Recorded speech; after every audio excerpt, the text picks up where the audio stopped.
Boa noite, caros alunos e ouvintes. No ar, mais um programa República com Luriel Rocha. A República consiste numa série de aulas dedicadas à história e à cultura brasileira, luso-brasileira, com foco bem específico na cultura brasileira.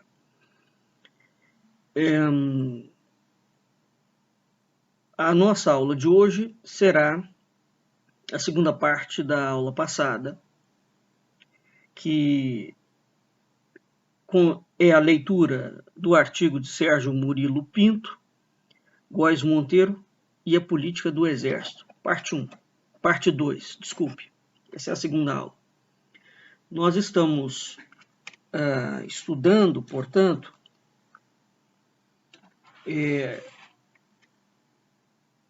o início da atividade militar, evidentemente que são é uma perspectiva dessa atividade militar muito intensa, né?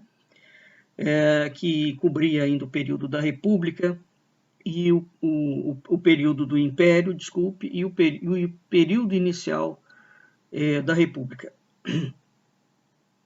Na aula anterior, nós vimos que começa dentro do Império, não só com a independência, mas, sobretudo, com a deposição de Dom Pedro I, consolida-se no Brasil um tipo de força militar, não é? Diretamente patrocinada e conectada com os interesses das oligarquias locais, né? Então, isto já constitui de per si uma deformidade. Esse tipo de militarização da política, a gente pode falar dessa forma, é uma construção histórica muito particular do Brasil. É curioso, porque outros países que têm ou tiveram ditaduras militares, ou presença de militares, a relação desses militares com as elites locais é diferente. No Brasil, essa relação é praticamente unha e carne, né? E é exatamente essa conexão de unha e de carne que dá a tremenda instabilidade política do Brasil,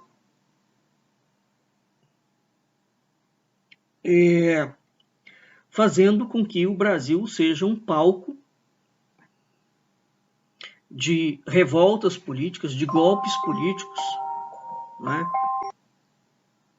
De golpes políticos infindos, a ponto da gente não conseguir ter, dentro do país, por exemplo, partidos políticos definidos, né? Com esquemas, com linhas partidárias, político-partidárias definidas. Por exemplo, os partidos de esquerda defendem uma agenda, os partidos de direita defendem outra. Desde o início da história brasileira, existe uma mentira político-partidária que gira em torno do consenso político. O consenso político é: um grupo vence, aquele grupo de vencido não está no poder, para que aquele governo consiga ter base para governar, o governo precisa de buscar apoio, e aí entram as inúmeras negociatas. Então, o que foi acontecendo? A partir de 1822, existe a primeira centralização do Estado. Centralização, a promulgação da primeira Constituição, e de 1822 para cá nós já temos 7 constituições. Alguns anos atrás eu disse que no Brasil estava sendo preparada a 8ª Constituição. Ela está em preparação. O governo de Jair Bolsonaro, esse governo criminoso, alterou de tal forma a estrutura do Estado que essa estrutura terá que ser completamente refeita. Quer dizer, o presidente que vier depois, ou ele destrói, anula todos os decretos, porque este mito fabricado pelos militares, ele só governa por decreto. Ele e os ministros, né? Então, esse homem foi criando uma série de obtusidades e absurdos, de tal forma que já está delineado no Brasil uma linha institucional que visa a formação de um Estado militar policial. A gente tem visto cada vez mais a demonstração pública da revolta e do abuso autoritário das polícias dos estados, dizendo que não obedecem aos governadores. As polícias do estado, por prerrogativa constitucional, obedecem aos governadores. Evidentemente que num caso de uma guerra externa ou alguma coisa do gênero, aí sim, é uma força policial, não é uma força militar que se junta ou pode se juntar ao exército, às forças armadas. Exceto nessa circunstância, não. Então, você tem sobre a presidência da República um tipo de força. E você tem sobre os governos estaduais um outro tipo de força. Então, está se juntando esse novo Estado que vai ser modelado, é um Estado, de fato, com uma estrutura completamente de força, conectada a interesses e a políticas locais. Veja a periculosidade disso. Bem, essa coisa começou a ser formada no século XIX, quando o Brasil se separou de Portugal. Eu já falei demais sobre isso. Ao contrário das mentiras que contam, Portugal, a coroa portuguesa, não era uma estrutura administrativa centralizada. Muito pelo contrário. Havia autonomia dos governadores plena, e havia autonomia plena das cidades, dos municípios, as chamadas câmaras republicanas. Tanto havia que a primeira coisa que a Constituição de 1824 fez, que José Bonifácio e Dom Pedro fizeram, foi exatamente centralizar o poder todo no imperador. Como o Brasil é muito grande, evidentemente, essa centralização não conseguiu o efeito que se desejava, né? E os governadores e os prefeitos, certamente, tiveram um embate político. De 1822 para cá, essa coisa se arrasta, com mais ou menos renda. Mas o Poder Executivo foi saindo vencedor dessa história. Veja que hoje, por que o Executivo Nacional pode ser corrupto e corromper? Porque todo o dinheiro de todos os municípios brasileiros vai para o Executivo Federal, vai para Brasília. Lá em Brasília, se o prefeito não quiser aprovar a pauta que vai ser votada com o seu deputado, junto ao seu deputado, junto ao seu governador, a presidência da República simplesmente não repassa a verba que é de direito do sujeito. E é isso que foi criando esse tremendo esquema de uma versação de verba, né? Então há uma construção histórica. Aí isso tem a ver com a esquerda? Não. Não tem a ver com a esquerda no sentido político, né? Conforme eu falei, o Brasil nunca teve nenhum governo de esquerda, oficialmente falando. Entretanto, exceto o período Fernando Henrique do Lula. Entretanto, o Brasil sempre teve uma política de esquerda liberal, né, que favorece os grandes interesses. Então, o Brasil é uma mixórdia em termos político-administrativos, em razão dessa briga histórica que os historiadores do modo mais criminoso possível, fazem questão de não elucidar a população. Né? Agora, quando nós vamos ler os livros com atenção, os livros sérios, os poucos que existem, sobretudo dos autores ligados às temáticas militares, que são menos autores ainda, não é? Para citar alguns deles, a gente tem, por exemplo, acadêmicos, o João Roberto Martins, a Maria Celina de Araújo, o Manuel Domingos Neto, o Chico Teixeira, o Piero Leiner. Atualmente, jornalista, a gente tem o Luiz Costa Pinto, a Cristina Serra, o Carlos Alberto Júnior. Né? Bem, isso para citar autores modernos, porque a gente não tem uma tradição de estudo de temática militar dentro do Brasil, e as razões são inúmeras. Também já fiz programa sobre isso. Né? Mas, enfim, dito isto, vamos entender que o artigo, que é o objeto da nossa aula de hoje, né, sobre Góes Monteiro. Góes Monteiro é uma figura central na política do governo de Getúlio Vargas, né, e é a figura que cria um projeto, que é a Doutrina de Segurança Nacional. Esse projeto já existia, não em forma de projeto, mas em forma de inspiração e de atitudes nas Forças Armadas desde o século XIX. E esse projeto consiste no quê? Né? Consiste em desarticular o poder civil, né?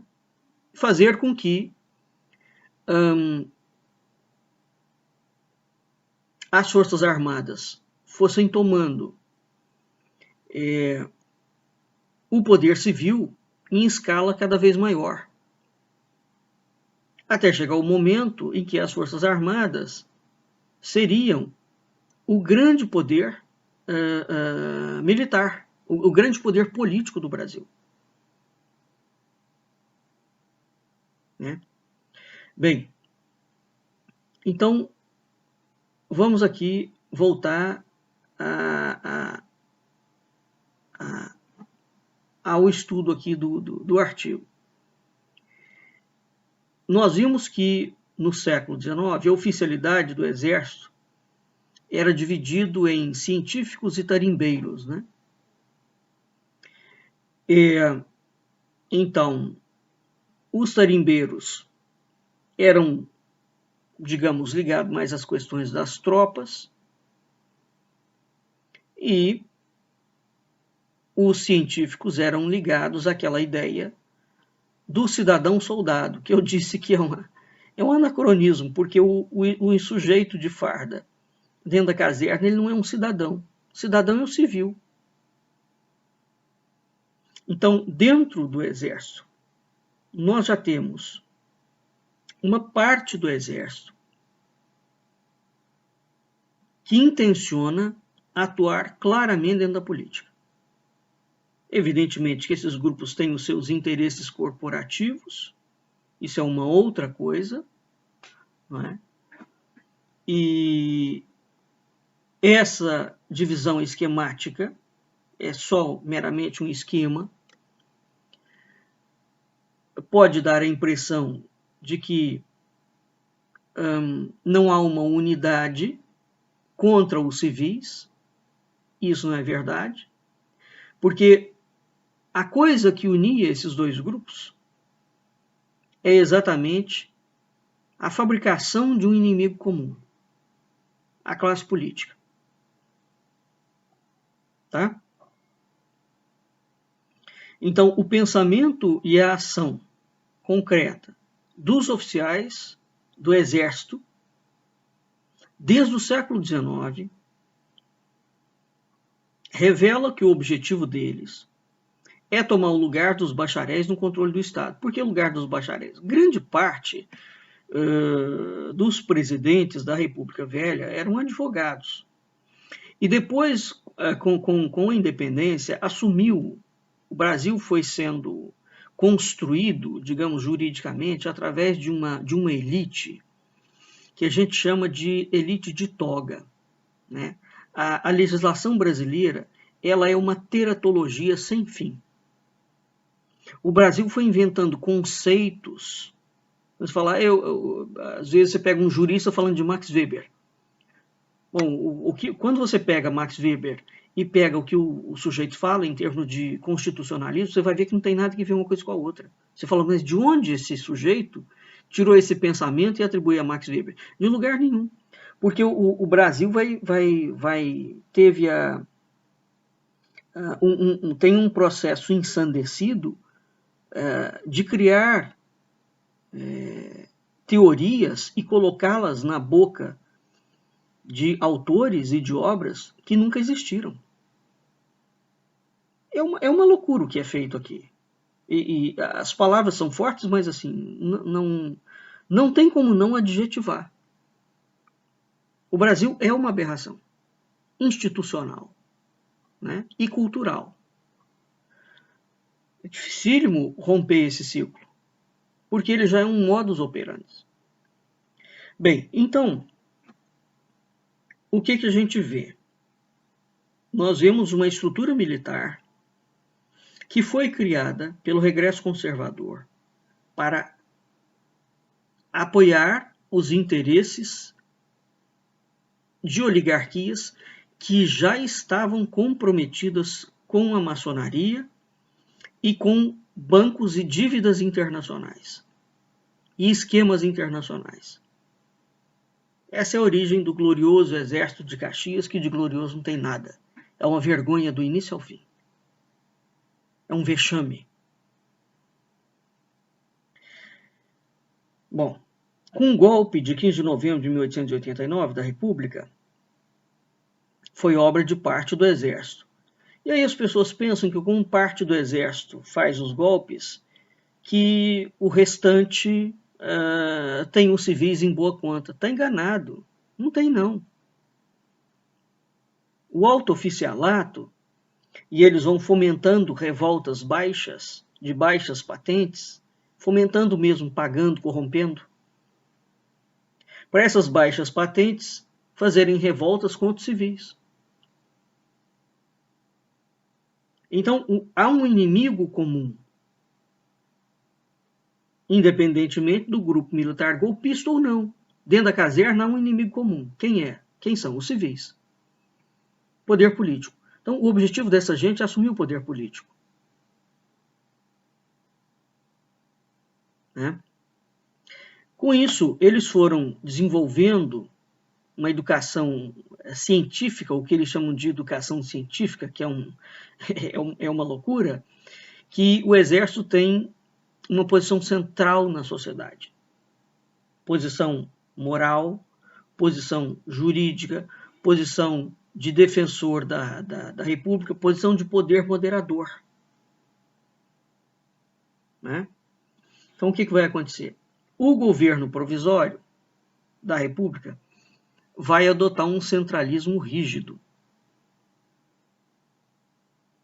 Nós falamos sobre isso. Militares são nomeados para metade dos governos estaduais. E inúmeros outros cargos públicos. Vão ser criados os governadores biônicos. Né? 64 fez isso de novo. Por quê? Porque eles sempre vêm com essa retórica de que os civis são corruptos, e eles não. Eles são tão corruptos quanto os civis, se não forem mais. O Exército, muito mais do que a Marinha, nós já falamos, ao longo do tempo, o Exército foi comendo o espaço da Marinha e depois da Aeronáutica, né? No sentido de conspiração. Bem, quando foi promulgada a Constituição de 1891, Deodoro da Fonseca, que teve um governo muito curto, renunciou em meio de uma crise muito grave, depois que ele dissolveu o Congresso, e encontrou resistência no Partido Republicano Paulista, da Armada e de parte do Exército. Aí assume Floriano Peixoto, outro militar, vice-presidente, que veio a substituir Benjamin Constant após a morte dele. Benjamin Constant foi o sujeito que, digamos, formatou a mentalidade politizada da oficialidade do Exército. Benjamin Constant é uma figura altamente deletéria, né? Então, o Floriano vai apresentar ao Congresso uma lista de objetivos do governo, com características nacionalistas. Olha, caros alunos e ouvintes, quando você ouvir a palavra nacionalismo vindo do Brasil, não pense que essa palavra diz respeito aos interesses, à defesa e aos interesses da nação. Não. Nacionalismo é aquilo que o militar entende como sendo nacionalismo. Nacionalismo, mude a palavra nacionalismo por militarismo. Tá? Bem, então começa a surgir uma preocupação das Forças Armadas com o desenvolvimento do país. Você veja o que uma coisa tem a ver com outra. Nada. Então, o interesse dos militares com indústria, com as vias de comunicação, era uma preocupação constante. A superioridade da ética militar em relação aos civis começou a ser largamente fomentada. Foi havendo um reformismo autoritário. E foi crescendo cada vez mais a ideia de que a sociedade tem que ser hierarquizada e disciplinada. E que os milicos é que têm que mandar sobre os civis. Isso são concepções que integram o pensamento dos militares do Império e da República. Essas concepções vão marcar o governo do Floriano. Elas são consolidadas, são reelaboradas e enriquecidas pela ação política de outros militares e dos outros presidentes que vão seguir o Floriano.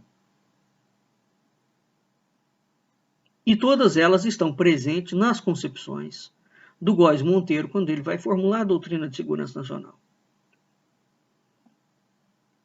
Então, há uma hierarquia política poderosa, paulista, que não tinha interesse nesse tipo de desenvolvimento militar, porque não é desenvolvimento, né? Então, nesse aspecto, essa oligarquia paulista se opõe a isso. O estado de saúde do Floriano e a divisão das Forças Armadas afastam o Floriano da ideia de uma tentativa de golpe para realizar essas reformas autoritárias. Mas esses ideais do Floriano, golpista, autoritário e militarista, ele se mantém vivo, né? Através de um movimento jacobino, maçônico, e de outra parte da hierarquia brasileira, da oligarquia brasileira, e todos eles têm uma inspiração militar.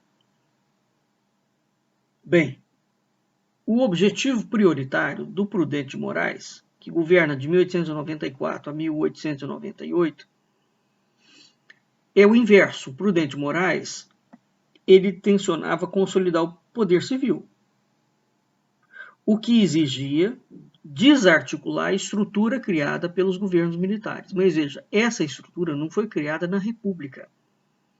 Essa estrutura ela vinha sendo desenhada desde o início, conforme eu falei, de 1822.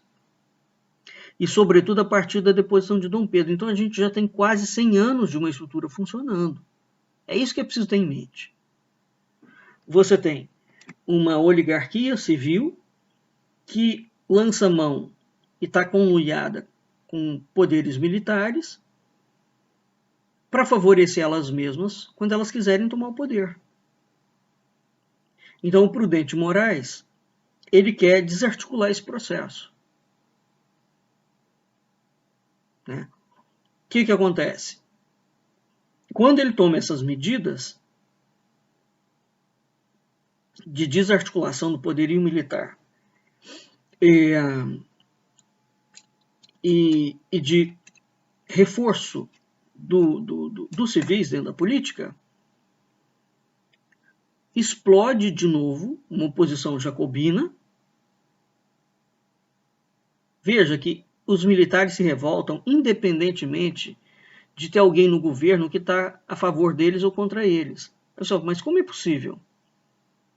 Eles têm brigas internas, interesses internos distintos. Né? Então, o Prudente de Moraes vai enfrentar rebeliões na escola militar, um atentado contra ele, vai morrer o ministro da Guerra, inúmeros oficiais vão participar dessa conspiração, como a gente viu agora na deposição da Dilma Rousseff e no governo do Bolsonaro. E essa quantidade de generais falando besteiras, dia sim e outro também, publicamente, sem repreensão do comandante em chefe das Forças Armadas. Pelo contrário. Então, a participação de oficiais nessa conspiração, evidentemente, foi tão intensa que aquele prestígio que o Exército estava querendo manter, de certa forma, foi atingido. Né? Então, esse movimento jacobino, ele deu um passo atrás,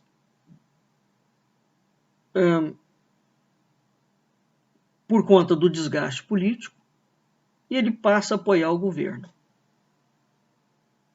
E é este exatamente o esquema que o Brasil segue. Sem tirar nem pôr. Mudam os nomes, um outro ator, uma outra coisa, mas esse é o esquema. Então, desfez-se teórica, aparentemente, essa ideia conspiratória, né, do Prudente Moraes, e aparentemente desaparece a essa coesão que se estabelecera sob a liderança do Floriano Peixoto, essa coesão militar. Então o Prudente Moraes adotou uma prática de utilizar as promoções dentro do Exército e outras formas de gratificação para estimular o afastamento da política e incentivar os chefes a manterem a tropa sob controle. Apesar disso, pode falar, puxa, então eles foram tendo dinheiro, aumentos e saíram da política. Não. Essa prática foi gerando uma insatisfação crescente entre a oficialidade mais jovem, porque o problema é o que está sendo ensinado dentro da caserna para os oficiais. E pouco tempo depois, tem uma outra divisão. Essa gente não tem interesse em manter-se afastado da vida política. Esse é o problema. Eles são educados desde as academias militares. Quando você põe um filho, uma criança, para estudar numa escola militar, ele já é treinado com aquele objetivo: civil não presta, civil não presta, civil não presta.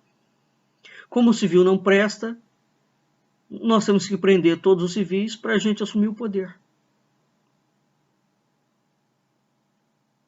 E eles são completamente incompetentes e corruptos. E não conseguem dar conta nem de uma coisa nem de outra. Eles não defendem o país e, por outro lado, acham que pode tratar os civis na base da botina, do chute, não é? Do grito. Que a estrutura militar é uma coisa que você manda e o outro obedece. A vida civil não é assim, não é? Bem, o Prudente Moraes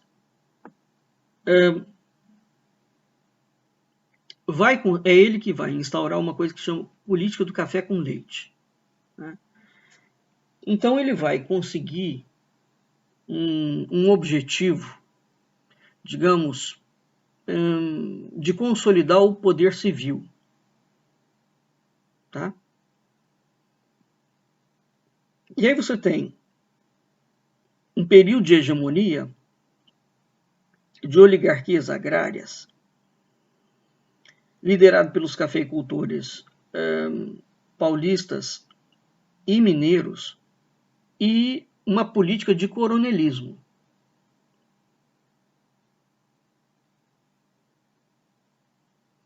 Bem, a nova Constituição colocou uma militarização do poder regional. Então, os estados fortaleceram as suas forças policiais, né?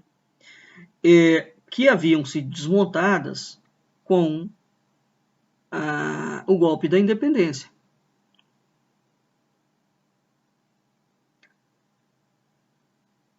As forças policiais dos estados são algo tão importante e numericamente tão superior, né, que se de fato houver um embate entre as forças armadas e as forças policiais, a tendência é as forças policiais serem bem-sucedidas, pelo volume,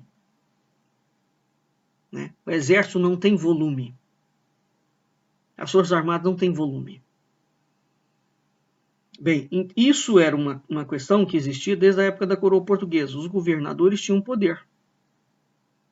E isso é bom, tá? Vamos pegar, por exemplo, os Estados Unidos, o modelo de federalismo. Isso é um modelo de federalismo. O que é um federalismo? Um federalismo são vários estados fortes, né, unidos através de um presidente que é um outro estado dentro dos estados. Mas aquele presidente tem um controle sobre os estados muito pequeno. Muito bem, o Brasil é uma república no nome. No nome. Eles nunca permitiram que, de fato, um modelo federalista ou de federação se implementasse no Brasil. Tá? Eles desmontaram esse modelo, que era realmente o modelo da coroa portuguesa, e depois eles vão criar outra coisa. Bem, o problema é que esse projeto de tomar conta da política, ele é um projeto que, com o passar do tempo, ele passou a ser objeto de culto não somente das Forças Armadas, mas das forças policiais também. Qual é o inimigo? Então, hoje, tanto o Exército, tanto as Forças Armadas quanto as forças policiais têm os civis como inimigos. Aqui sim, nós temos um cenário realmente perigosíssimo. Conforme eu falei no programa passado, a sociedade, o poder político, civil, vai ter que ter uma medida e uma reação dura em relação a isso. Bem, então,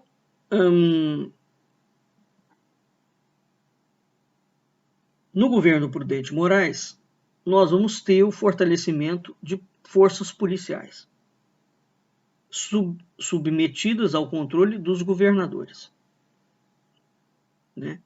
Então, digamos, aquele ciclo de intervenções militares diretas acaba, ou pelo menos desaparece, com a revolta da vacina, em 1904.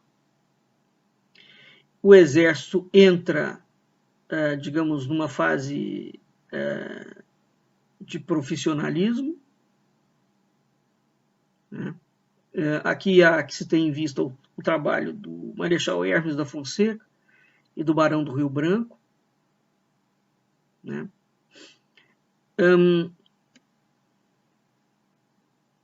Entretanto, a candidatura do Hermes da Fonseca revigorou o envolvimento dos militares com a política. Então, os militares, eles só ficam fora da política desde que, ficam fora aparentemente, desde que alguém não esteja subvencionado aos interesses deles.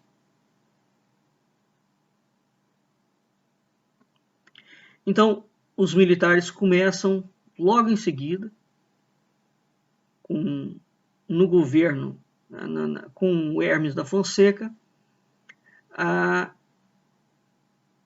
tentar tomar conta da política novamente, diretamente falando. Bem, para quem não sabe, os presidentes da República Velha foram, da Primeira República, né? O Deodoro da Fonseca, o Hermes da Fonseca é parente do Deodoro da Fonseca. Deodoro da Fonseca foi o cara que assumiu, que deu o golpe no imperador e foi o primeiro presidente, né? O Floriano Peixoto, o Prudente Moraes é esse paulista, não é? Que tentou colocar os civis na pauta, e o Prudente Moraes fez uma coisa interessante, ele reatou as relações diplomáticas com Portugal. É no governo dele que tem a revolta de Canudos, por exemplo, mas veja, o episódio de Canudos, o exército teve uma ação mais do que criminosa. Eles mataram todo mundo, mulher, jovem, criança, cachorro, periquito, papagaio, todo mundo. E no governo do Prudente Moraes, tem um momento em que ele se afasta, assume o vice-presidente, Manuel Vitorino, e isso traz de volta os militares para o poder de novo. O Prudente Moraes volta, né? Ele afastou-se por conta de saúde, volta, decreta estado de sítio, né? Ele é o primeiro civil a assumir o cargo, né? Bem, desculpe, eu errei. Não é o Prudente Moraes que cria a política do café com leite, é o Campos Salles. Também é um paulista e é advogado. Me desculpe, o Prudente Moraes, ele consolida o poder da oligarquia paulista, e o Campos Salles é que vem logo em seguida a ele, que vai criar essa política do café com leite. Tá?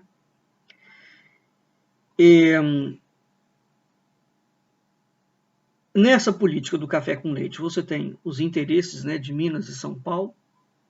O Campos Salles estabelece um clientelismo político muito intenso, né?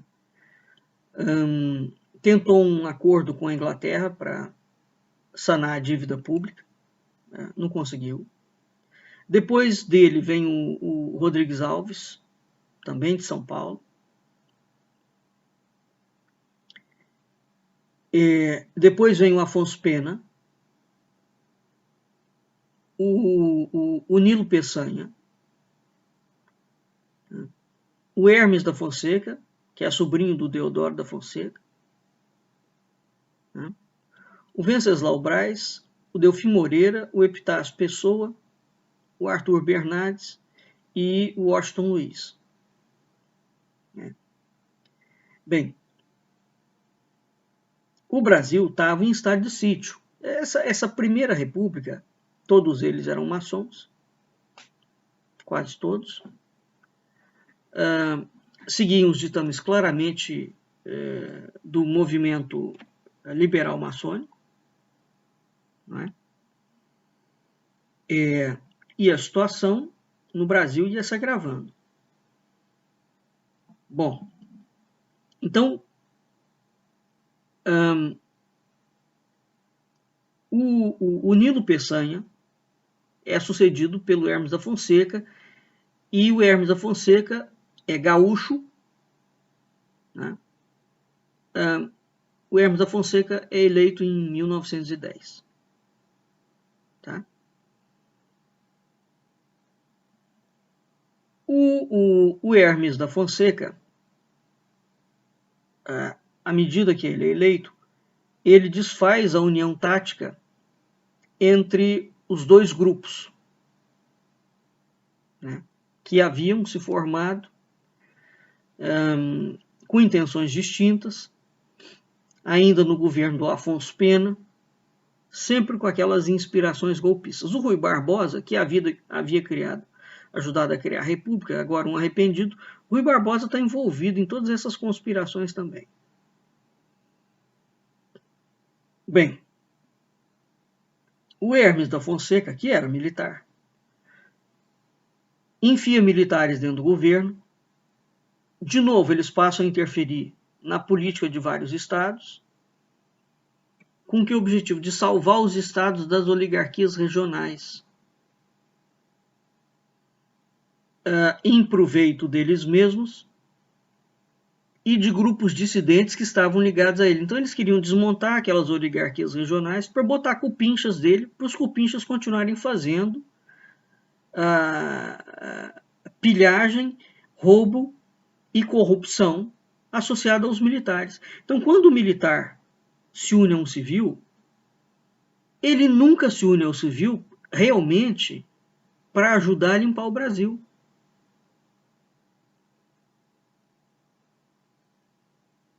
De toda essa cadeia de militares, se teve um militar que pode ser considerado, digamos, decente, no que diz respeito à atuação política como presidente, é o Getúlio.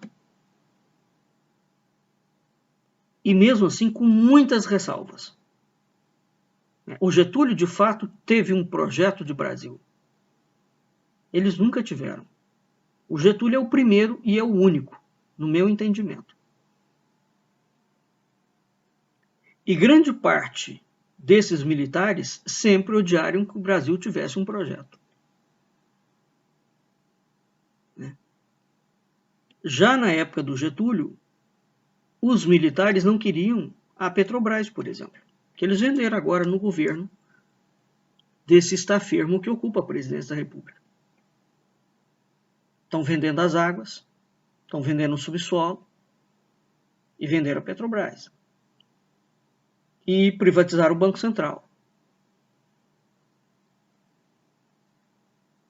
Bem, o estrago que foi feito nesses quase 3 anos de governo é monumental. Mas voltando. Então, no governo do Hermes da Fonseca, começa de novo uma agitação política no Nordeste. Né? Tem uma crise gravíssima.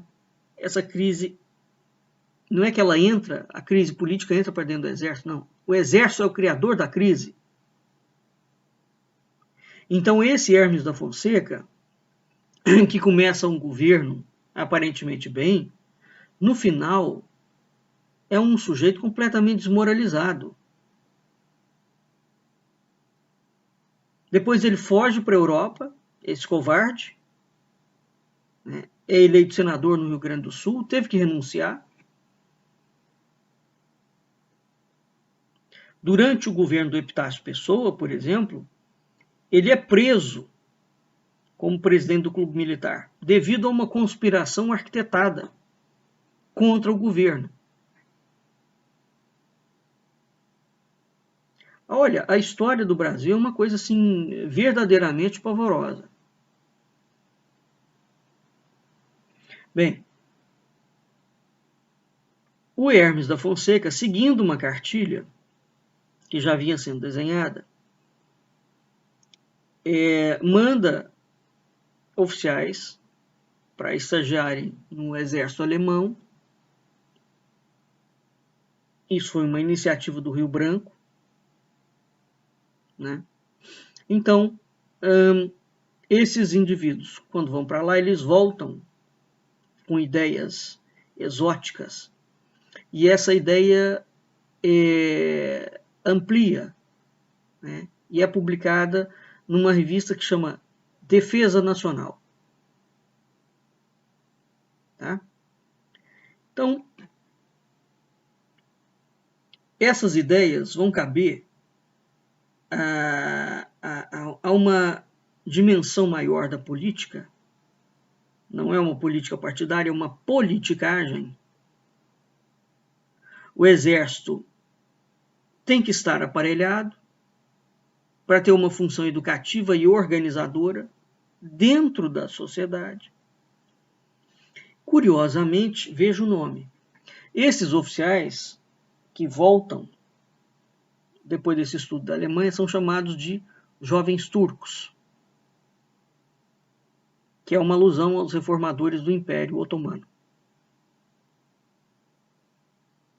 Muito bem, então esses camaradas começam, defendem a indústria nacional, a siderurgia, o transporte ferroviário. Tem críticas ao bacharelismo, uma coisa, né? Combatiam a militarização do poder estadual. E aqui eu quero chamar a atenção o seguinte, você pode pensar, mas eles estão pensando em programa nacional. Não, não, não. Quando a coroa portuguesa, quando o Brasil já não pertence mais à coroa portuguesa, as obras públicas todas eram feitas sempre pela coroa. Tá? Uma das coisas muito relevantes, eu já fiz aula sobre isso, um dos aspectos muito relevantes em relação à trajetória econômica brasileira e industrial é que depois de 1822, as obras públicas, a concessão passou para Inglaterra, França, Alemanha, etc. Tal. Então a gente tem um desenvolvimento da indústria siderúrgica, né? E da indústria de cimento, tá? Da indústria da construção civil pesada, diretamente conectada com interesses internacionais. Então esses caras, quando vêm defender a siderurgia e o transporte ferroviário, eles não estão pensando no Brasil. Eles estão pensando nos acordos internacionais que existem entre eles, e eles vão utilizar a política externa, o Ministério das Relações Exteriores, para fazer passar os projetos mais absurdos contra o Brasil. Olha, a história do exército brasileiro, ela é tão criminosa que, se essa nação algum dia for séria, haverá de ter uma rede de historiadores civis que se debruçam sobre esses temas, contando todos os crimes contra o Brasil que essa gente fez. Todos os crimes. Porque é fácil criminalizar um civil.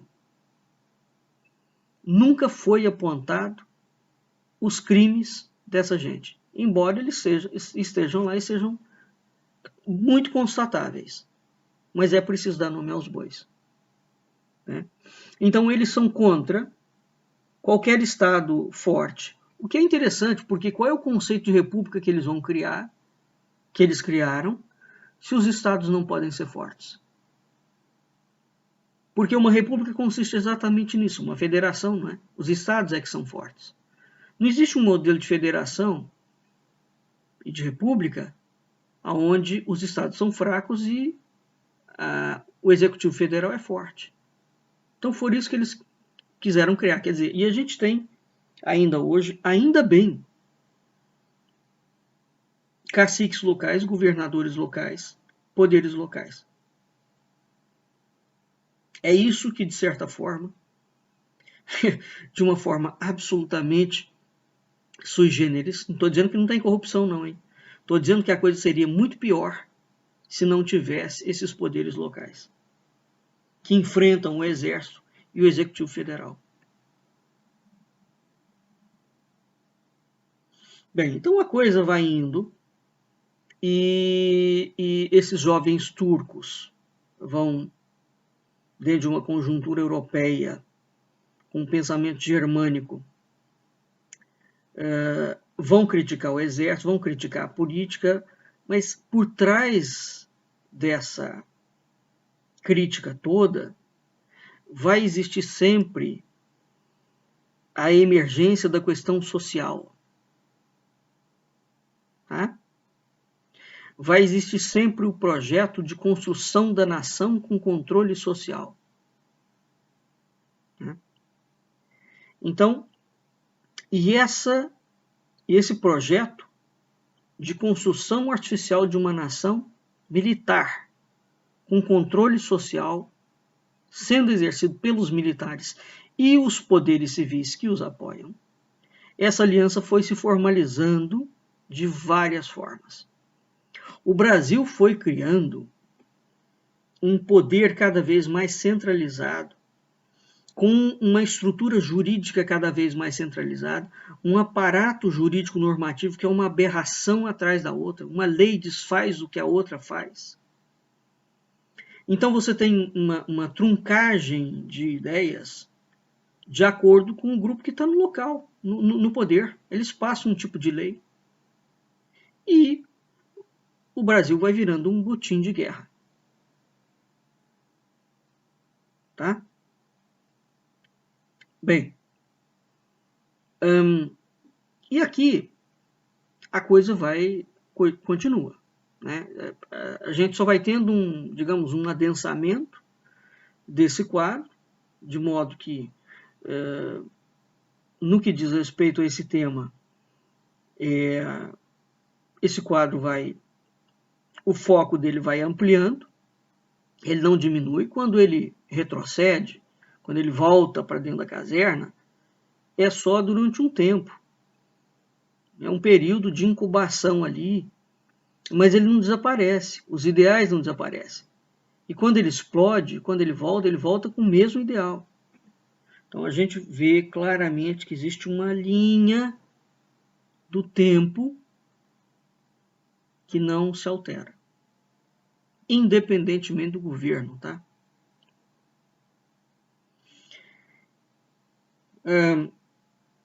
O bojo de tudo isso, para a gente finalizar a nossa aula de hoje, é essa ação política militar programada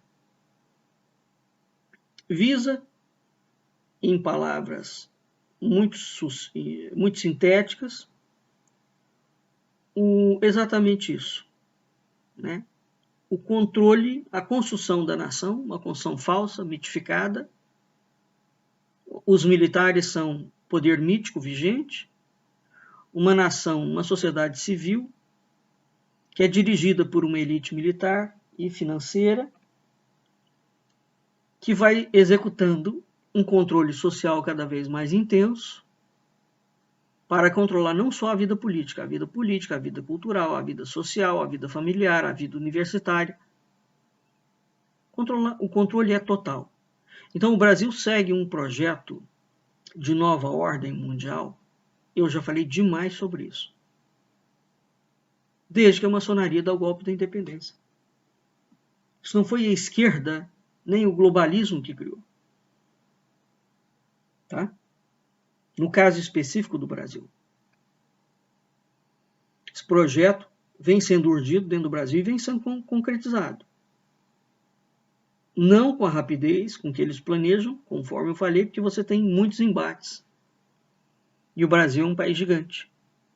Então esse gigantismo territorial oferece muita dificuldade. O nível de complexidade de alianças, né, de eleições, enfim, de tudo isso que está em pauta, dificulta bastante o projeto de tomada de poder, seja por um lado, seja por outro. Né? Mas, enfim, em resumo, é isso aí. Nós vamos ficando por aqui e até a nossa próxima aula.